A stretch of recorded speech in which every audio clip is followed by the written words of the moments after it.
이슈 칼럼 시간입니다. 미중산업경제연구소 조용찬 소장과 함께합니다. 소장님 안녕하세요. 예, 안녕하십니까? 네, 미국 증시가 이제 한 6% 다우가 빠지고 이런 거는 아침에 일어나서 보면 또야라는 얘기가 나올 정도로 익숙해지고 있는 게 참 아쉬운데 그럼에도 불구하고 지금 미국은 할 일을 다 하고 있다고도 보이거든요. 연준 제로금리 했고요. QE 하면서 CP, 그러니까 한마디로 기업 어음 매입한다고 그러죠. 트럼프 대통령 돈 푼다고 하는데 1조 달러 규모죠. 대책 엄청 쏟아내고 있는데 이유를 굳이 찾아본다면 어디 있을까요? 네, 지금 현재 그 미국의 신용 경색이 일어나는 가장 근본적인 원인은 이번 코로나 쇼크로 인해서 매출이 급감할 것으로 우려됐던 항공사라든지 자동차 회사들이 급여 지불을 위해서 은행의 그 대출 범위 안에서 자금을 끌어모았는데요. 은행은 갑작스러운 대출 요구에 응하기 위해서 단기 채권 시장에서 기업 발행, 그냥 어음이죠. CP 발행을 크게 늘렸던 겁니다. 아무래도 CP의 주요 구매자 같은 경우에는 MMF였는데요. 갑작스럽게 위험이 고조가 되면서 CP를 지금 사지 않고 오히려 대파는 형태가 일어났다고 합니다. 이런 상황이 심각한 신용 경색으로 이어지면서 대표적인 안전자산이라고 할 수 있는 미국 국채, 금까지도 위험으로 인식하면서 내다 팔게 만들었다는 겁니다. 아무래도 많은 그 펀드 매니저들 같은 경우는 리먼 쇼크를 기억하는데요. 그 당시에는 주식만 위험 자산과 관련해서 포트폴리오로 해서 비껴 나가면은 위험에서는 헤쳐나올 수 있어 봤는데 리먼 쇼크 때는 국채뿐만 아니라 회사채까지도 모두 급락을 했기 때문에 이번에도 이런 경험 때문에 이런 현상이 일어났던 것으로 보여집니다. 금리 또 변동성 확대까지도 일어나기 시작했고요. 이어서 회사채나 기업 어음 같은 경우는 현재 매수자를 찾지 못해서 매수가 좀 실종당 상태입니다. CP발 신용 경색이 주가 하락이라는 역회전을 이렇게 일어났던 건데요. 17일 날에는 연준이 이제 시장에 직접 나서서 CP를 구입하겠다는 구조 설립까지도 밝혔습니다. 문제는 1조 달러라는 규모가 평상시에는 엄청난 규모지만 미국 기업의 부채 규모 16조 달러 정도를 고려한다면은 민간 기업이 대출 회수해 놨으면은 전혀 역부족하다는 게 나타나는 거죠. 이 때문에 연준 같은 경우에는 현재 시장에 개입을 하더라도 금리 급등은 제동을 걸 수는 있겠지만 곧 금리가 내려간다든지 추세를 바뀐다든지 하는 구조가 아니라는 겁니다. 이번에 신용 경색에 주범은 누구냐고 색출하라 그러면은 연준, 백악관, 월가가 만들어낸 인재인데요. 10년에 넘는 장기 하락, 여기에 주가 상승에 자만심이 고취됐던 거죠. 보고 싶어하던 골디락스 경제 지표만 믿고 경고음이 울리고 있는데도 심각성조차도 의심하지 않았던 결과 이런 사태가 벌어졌고요. 이번 사태는 한두 달 내 끝나는 게 아니라 최소 분기 단위로 넘어갈 가능성이 크지 않나 이렇게 보입니다. 굉장히 심각하게 지금 봐야 되고 조금 더 장기화의 가능성도 열어둬야 한다라는 말씀이신 것 같은데요. 그러다 보니까 미국은 이거저거 다 하는 것 같습니다. 트럼프 대통령 1조 달러입니다. 이게 어마어마한 경기 부양책인데 어떻게 구원투수 역할이 좀 될 거라고 보십니까? 네, 그 미국 같은 경우에는 이번 코로나 쇼크로 인해서 경기 부양 대책을 세 차례 발표했는데요. 제1탄은 3월 6일이죠. 백신 개발에 83억 달러를 투입하겠다 밝혔고요. 오늘부터 이제 시작이 되는 진단 검사 무료라든지 유급 휴가 여기에 이제 오늘 경기 대책 3탄이 발표됐습니다. 핵심은 미국 가정에 총 5천억 달러를 2회에 걸쳐서 현금을 지급하겠다는 초안인데요.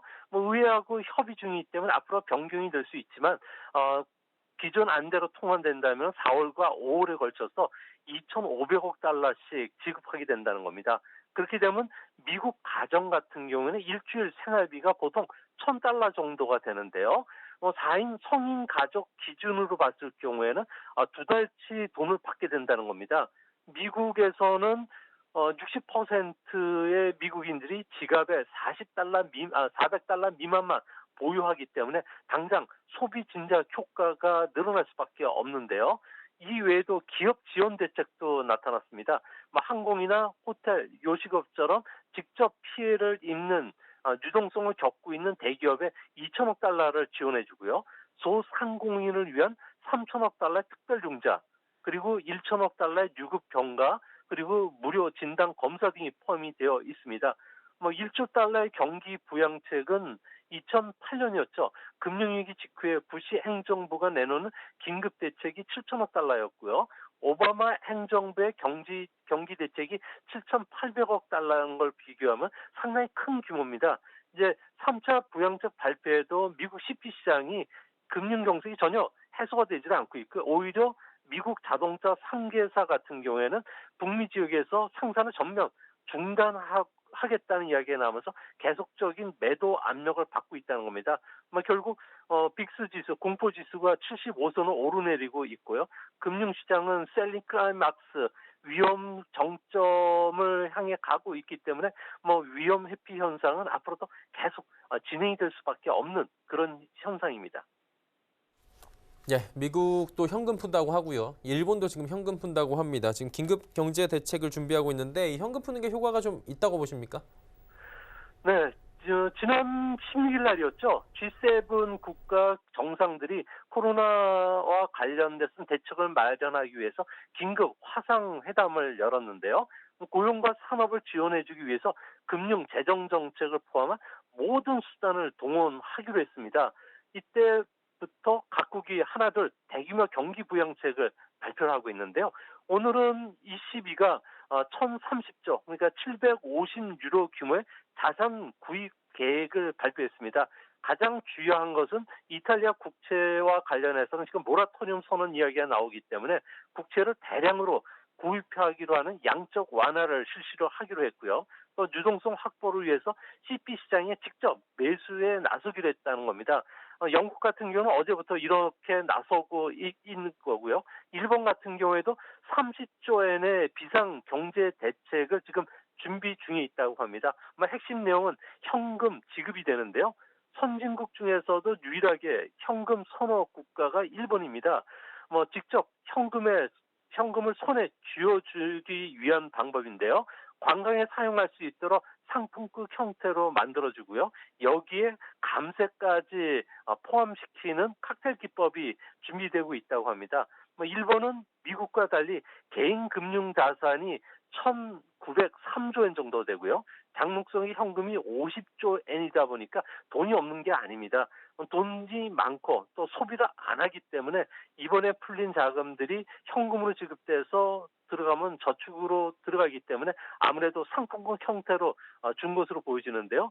일본에서는 치매를 앓다가 장롱이나 책상 서랍, 부엌 천장, 침대, 냉장고에서 사라진 돈이나 귀금속이 100조 원 이상이다 보니까 이번에 돈을 풀고 여러 가지 조치를 하더라도 그렇게 효과가 크지 않다는 점에서 앞으로 추가적인 경기 부양책이 계속 나올 수밖에 없는 상황입니다. 우리나라도 지금 기민하게 움직이고 있긴 합니다. 어떤 대책들이 계속 나오고 있긴 한데 2차 추경 얘기도 나오고 있거든요. 2차 추경에 대해서 어떻게 보십니까? 네, 100년에 한 번 일어나는 9.11 테러라든지 리먼 쇼크를 네. 극복했던 인류가 보이지 않는 위기에 지금 떨고 있는데요. 지금은 살아남는 자가 강한 시대가 됐습니다. 우리나라의 고용의 30% 이상을 차지하는 부분이 관광이나 외식, 엔터테인먼트, 소매 유통, 건설업인데요. 3분기까지 코로나 충격이 해소가 되지 않는다면은 많은 기업의 폐업이라든지 도산을 할 수밖에 없는 상황입니다. 모든 사람을 살리기 위해서는 위기가 또 넘어야 되기 때문에 재난 기본소득이 얼마냐가 중요하지 않고요. 또한 쪽집게식으로 선택적으로 지어줄지 또 보편적으로 지어줄지 이 부분도 이념적으로 따지는 사람이 있기는 하겠지만 아무래도 지금 현재 상황은 이거를 가릴 때가 아닌 것으로 보여집니다. 이 때문에 신속하고도 필요한 부분을 골라서 대량으로 자금을 공급해주는 정책이 가장 좋은데요. 아무래도 사례를 들면은 전쟁이 지금 벌어지고 있는데 한국 경제는 여러 발의 총탄을 맞고 병원에 실려왔습니다. 병원에 실려왔는데 여기에서 총탄을 빼면은 안 되고요. 그러니까 당장 혈액과 링거를 주입하고 몸에 알코올을 주입을 하면서 소독을 시키고 그리고 폐를 정상화시킬 때까지 마사지를 해줘야 되는 단계입니다. 이후부터 핀셋으로부터 총알을 빼야 되기 때문에 앞으로 1차 추경을 다 쓰면 2차 추경안을 마련해야 되고요. 정부는 뭐 32조 원 이상의 추경 예산을 편성을 할 예정인데 문제는 4.15 총선을 앞두고 국회의원들이 국회에 없다 보니까 이 안들이 통과되기가 어렵다는 점에서 한국 경제가 서둘러서 이와 관련된 대책들을 지금 마련해야 될 것으로 보여집니다. 급하네요, 우리나라도 지금. 일본 같은 경우에는 사실 뭐 기축통화국에 준하는 엔화를 가지고 있고요. 제로금리, 마이너스 금리 오랫동안 했고요. 양적 완화 오래 했는데 그럼에도 불구하고 저성장 저물가에 시달리고 있습니다. 미국도 지금 비슷한 게 가는 거 아니냐라는 우려가 나오는데 이 부분 어떻게 보십니까? 네, 일본 같은 경우에는 뭐 인구 고령화는 지금 심각한 상태고요. 또 국가 부채는 1,100조 엔 정도가 됩니다. 또한 그 산업 구조도 현재 뭐 계속 몰락하고 있기 때문에 핵심 경쟁력까지 악화되고 있는데요. 뭐 문제는 싱크탱크인 일본 경제연구소 같은 경우에는 2060년 정도가 되면은 일본의 인구는 18% 감소 한 1억 명 전후가 된다고 합니다. 반면에 미국 같은 경우에는 2020년 대비해서 2060년까지는 인구가 한 22% 늘어나 4억 5천만 명 정도가 되고요. 미국은 여전히 세계 1위, 인도, 영국, 독일 뭐 이런 순위 되는데요. 미국 같은 경우에는 뭐 인구가 계속 꾸준히 증가하고 있고요. 또 주요국 중에서 가장 젊은 인구 연령을 갖고 있습니다. 보통 선진국들 같은 경우는 거의 인구 고령화로 상당히 어려움을 써하는데 30대 인구라는 거죠. 또 역동적인 이민 정책뿐만 아니라 가파와 같이 IT 기업의 높은 생산성을 유지하는 기업들이 꾸준하게 해외 그 젊은 인재들을 영입하면서 계속 경쟁력을 유지할 수 있다는 점에서는 이번에 미국 같은 경우에는 가장 먼저 그 신용 경색을 회복하고 V자형 형태를 그리는 경기 회복도 다른 나라보다 상당히 빠를 것으로 보여지고요. 뭐 중국 같은 경우에는 현재 인구가 앞으로 2060년까지는 한 10% 정도 줄어들기 때문에 뭐 중국은 이번에 그 경기 회복이 오더라도 장기 추세로 봤을 경우에는 다른 나라보다는 좀 약할 가능성이 크지 않나 이렇게 보여집니다. 미국 워싱턴 포스트 같은 경우는 코로나19로 지금 경제 위기가 도래를 하면 이탈리아에서 먼저 시작될 것이다라는 얘기가 있습니다. 이탈리아 예전에 금융위기설도 좀 있었고요. 그러다 보니까 많은 분들이 고개를 끄덕끄덕하는 것 같긴 한데 가능성은 어떻게 보십니까? 네, 이번에 가장 코로나 감염자가 많은 지역이 이탈리 그 북부 지역인데요. 예. 롬바르디 아닌 토스카나, 뭐 베네토, 밀라노 같은 경우에는 중국 이민자들이 한 40만 명 정도가 산다고 합니다. 뭐 춘절 때 중국을 방문했던 사람들, 또 윈조우가 봉쇄되기 전에 많은 중국인들이 이탈리아로 피신을 했는데요. 이 때문에 이탈리아 같은 경우는 온통 지금 난리가 나는 상황입니다. 이로 인해서 북부 지역 같은 경우에는 핵심 경제 산업이라고 할 수 있는 관광, 패션, 물류, 산업 활동이 모두 지금 좀 멈춰선 상태인데요. 뭐 유럽 내 최약체 국가인 이탈리아 같은 경우에는 마이너스 성장은 불가피하지만 이것보다 더 심각한 것은 GDP의 절반 이상을 차지하는 북부 지역의 기업들이 유동성 위기, 현금 부족 사태를 겪고 있다는 겁니다.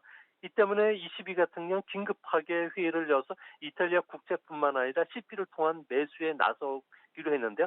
이것을 안 했다면은 이탈리아 국채를 제일 많이 갖고 있는 프랑스 국채를 많이 갖고 있는 네덜란드 국채를 많이 갖고 있는 독일 같은 경우는 연쇄 도미노 현상이 일어나면서 신용 경색에 빠질 뻔했다는 겁니다.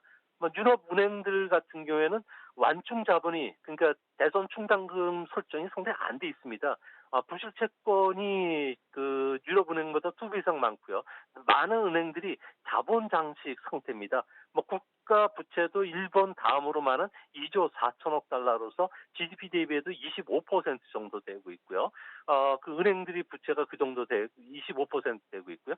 또 경기 부양을 해서 여러 가지 자금을 썼기 때문에 재정 상황도 안 좋다는 점에서 뭐 지금 현재 이탈리아 국제 수익률도 수직 상승을 하고 있다는 겁니다. 앞으로 22 같은 경우는 이탈리아에 대해서 자기 자본 규제를 좀 더 풀어준다든지 긴축 재정과 관련해서도 어느 정도 좀 그 유연성 있게 대처하지 않는다면 이탈리아 같은 경우에는 현재의 어려운 국면을 극복하기가 상당히 그 어렵지 않을까 이렇게 보여집니다.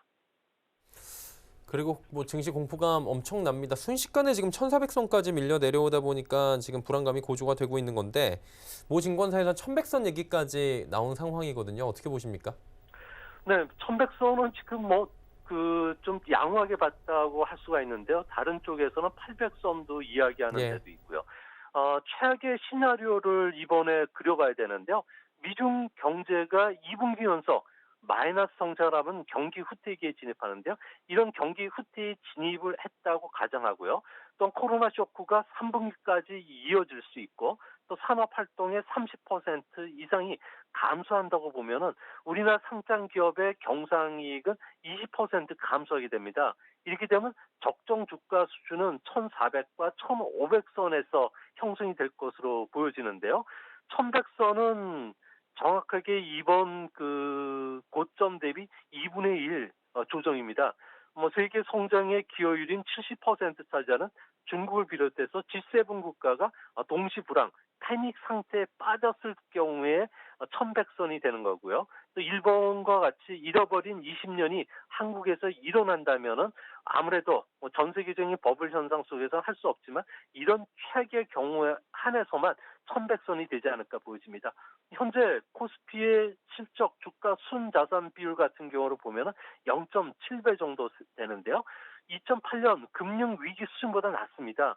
뭐 기업 청산 가치를 1을 하회했다는 것은 극단적인 신용 위기를 어느 정도 반영했다는 사항이 되기 때문에 뭐 이번에 이제 앞으로 나타나는 형상들 같은 경우는 좀 어떻게 보면은 좀 과잉 반응하지 않았나 이렇게 보여지고요. 또 빅스 지수가 뭐 75선을 오르내렸을 경우에는 펀드 환매에 따른 일시적인 충격은 계속 진행이 되겠지만 뭐 주가 밸류에이션 상으로 봤을 경우에 장기 투자라면은 어느 정도 코로나 쇼크가 진정이 됐다고 하면은 한국 주식과 관련해서 뭐 재매수하기 위해 외국인들이 다시 유입될 가능성이 크지 않나 이렇게 보여집니다. 그리고 신용평가사들이 코로나19로 직격탄 받는 기업들에 대한 신용 지금 등급 하향을 예고를 하고 있는데 이 부분이 사실은 금리가 올라가게 되고 기업에는 굉장히 안 좋은 영향을 주지 않습니까? 또 다른 경제 시한폭탄으로 작용하는 거 아니냐라는 얘기들이 나오는데 어떻게 보십니까, 이 부분은? 네, 한국 같은 경우는 금융위기 초기 증상이 지금 나타나고 있습니다. 뭐 기업이라든지 은행들 같은 경우에는 단기 자금을 국내에서뿐만 아니라 해외에서 달러 자금을 끌어모으고 있는 상태인데요. 달러 수요로 인해서 조달 비용도 크게 지금 상승하고 있습니다. 우리나라의 CDS 프리미엄들 같은 경우는 신용부도 스와프인데요. 프리미엄이 무려 50일까지 올라왔습니다. 한 달 사이에 127%나 급등을 했는데요. 우리나라와 같이 더블 A 국가인 프랑스, 뉴질랜드, 영국보다도 더 위험한 상황입니다. 우리하고 밑에 단계에 있는 아일랜드라든지 이스라엘 정도 수준이 됐다는 건데요. 이 때문에 금융이나 경제 위기는 뭐 선진국, 신흥국도 가리지는 않겠지만 아무래도 선진국보다 신흥국이 많이 충격을 준다는 점에서 앞으로 우리나라의 신용 과 관련된 부도 스와프가 올라갔을 경우에는 기업들 같은 경우는 상당히 신용 경색뿐만 아니라 유동성 위기 또 한국 경제 위기의 신호로 받아들여질 가능성이 크다는 겁니다. 뭐 이렇게 되면 환율 방어를 위해서 금리를 인상한다면 신용 경색이 더 심해지고요. 환율 방어를 하지 않고 달러 부채라든지 뭐 실질 부담을 좀 줄이는 쪽으로 나가기 했을 경우에는 아무래도 금융 위기의 신호음들이 잡힐 수가 있다는 점에서 뭐 우리나라 정부 입장에서도 참 난감한 상황이 될 수밖에 없다는 점에서 뭐 특단의 대책들을 이제 한국은행뿐만 아니라 재경부에서도 이제 꺼내 들은 시점인 것으로 보이고 이거와 관련해서 가장 좋은 방법은 미국과 통화 스와프 협정을 빨리 체결하는 방법이 가장 좋은 해답인 것으로 보여집니다. 그러다 보니까 이제 뭐 경제계 쪽에서도 계속 정부와 이야기를 하는데 여러 가지 의견 내잖아요. 뭐 의무휴업 한시적 제외, 탄력근로제 확대 이런 안을 제시를 하는데 어떻게 보십니까? 규제 완화에 좀 나서야 된다고 생각을 하세요? 네, 아무래도 규제 완화는 상당히 필요한데요. 앞으로 경기가 회복이 된 거를 가정을 한다면 새로운 성장 동력이 필요하기 때문에 그렇습니다. 이 때문에 뭐 영세 기업이라든지 저소득층에 대한 자금 지원도 상당히 중요하겠지만 그 한편으로는 새로운 기업의 창업이라든지 아마존이 이번 위기에 10만 명을 고용했듯이 온라인 기업들 같은 경우에 그 시장 진입을 좀 활발하게 해주기 위해서 아무래도 규제 해제가 상당히 좀 필요하지 않나 보여집니다. 또한 아이디어 차원에서 볼 때 그동안에 금기 시대에 왔죠. 화폐의 디노미네이션, 그러니까 기본적인 화폐 가치는 그대로 놔두고요. 액면가만 100분의 1 그리고 10분의 1로 낮췄을 경우에는 아무래도 물가 상승 압력이 좀 커지기 때문에 돈이 실물로 나올 가능성이 크다는 겁니다. 이외에도 지폐를 플라스틱 화폐로 바꾸는 폴리머 지폐를 발행을 한다면은 신권이 나오면 아무래도 국권을 사용이 좀 빨리 하려는 심리가 일어나게 되고요. 화폐 교환 과정에서 탈세 목적의 돈도 포착하기도 쉽고요. 부동산 거래를 좀 활성화시키는 일석삼조 효과들이 나타나기 때문에 소비를 충분히 자극시킬 수 있다는 겁니다. 또 한 가지는 정부가 여러 가지 그 경기 부양책이 발표하고 재원 부족에 시달리고 있는데요. 개인들의 금융 자산들을 소비로 이끌어내기 위해서는 한시적으로 재산세에 대해서 매년 1%씩 과세한다고 하면은 세금으로 예금을 조금씩 환수해 가는 걸 싫어하는 사람들 같은 경우에는 소비로 쓸 가능성이 크다는 점에서는 이런 그 최악의 그리고 발상의 전환도 한번 그 해보는 게 정책 당국자들의 그 노력이 되지 않을까 생각이 됩니다. 예, 알겠습니다. 오늘 말씀은 여기까지 듣도록 하겠습니다. 고맙습니다.